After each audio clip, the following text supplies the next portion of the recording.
नमस्ते मेरे प्यारे दोस्तों। मैं आप सभी का स्वागत करती हूँ अपने YouTube चैनल माही माइंडसेट में। उम्मीद करती हूँ आपको मेरी वीडियो पसंद आ रही होगी, तो जल्दी से जाकर मेरे चैनल को सब्सक्राइब कर लो और बिल्कुल भी चैनल को सब्सक्राइब करने में देर मत करना, क्योंकि मैं आपके लिए और भी ज्यादा रोमांचक कहानी और वीडियो लेकर आती रहूंगी। तो जल्दी से जाकर अब मेरे चैनल को सब्सक्राइब कर लो। कभी ऐसा ना हो कि बहुत देर हो जाए। और अगर आपको मेरी वीडियो अच्छी लगी हो तो कमेंट में जरूर लिखना, हाँ मुझे आपकी वीडियो अच्छी लगी। मेरा नाम प्रमोद है, मैं 24 साल का हूँ। मुजफ्फरनगर के एक छोटे से गांव का रहने वाला। मेरा रंग गेरुआ है, कल 5 फीट 7 इंच और बदन गठीला, क्योंकि मैं रोज खेतों में मेहनत करता हूँ। मेरी बहन संजना 15 साल की, मुझसे 1 साल छोटी, गोरी चिट्ठी और चुलबुली। हमारे घर में 4 लोग हैं। मैं, संजना, मम्मी और पापा।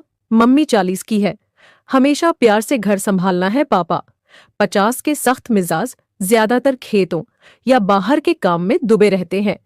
ये कहानी रक्षाबंधन की है, जब मेरे और संजना के बीच कुछ ऐसा हुआ कि मेरी जिंदगी बदल गई। रक्षाबंधन से 4 दिन पहले संजना बाजार से राखी खरीद लाई।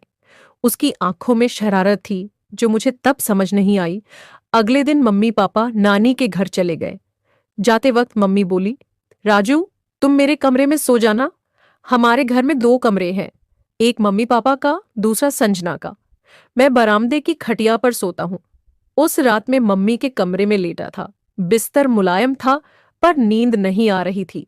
रात के 12:30 पर तभी मुझे कुछ आवाज सुनाई दी। आवाज संजना के कमरे से आ रही थी। मेरा दिल जोर जोर से धड़कने लगा। दीवार में एक छोटा सा छेद था जिसे मैंने पहले कभी गौर से नहीं देखा था। मैं उठा और छेद में आंख लगाई। जो देखा उसने मेरे पैरों तले जमीन खिसका दी।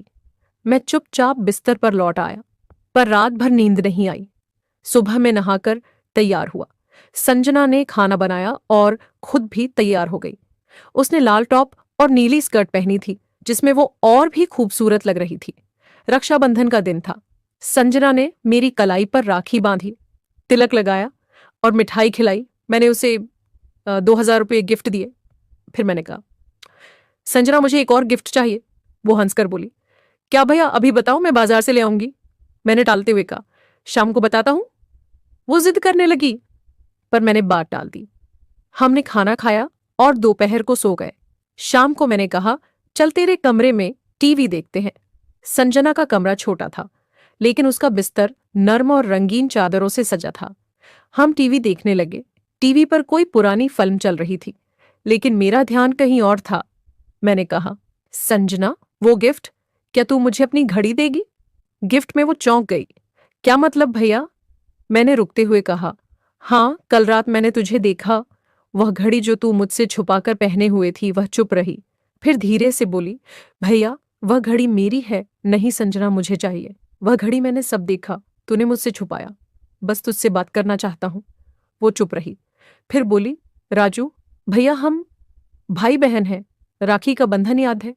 मैंने कहा, मैं राखी का बंधन नहीं भूला, पर जो मैंने देखा। कमरे में सन्नाटा छा गया। टीवी की आवाज गूंज रही थी, पर हम दोनों चुप थे। तभी संजना ने कहा, भैया जो घड़ी मांगा है आपने, वो मेरी कमजोरी है।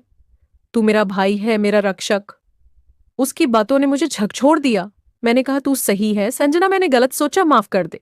उसने मेरी तरफ देखा, आंखों में प्यार और दर्द दोनों थे। कोई बात नहीं भैया, बस इसे भूल जाओ।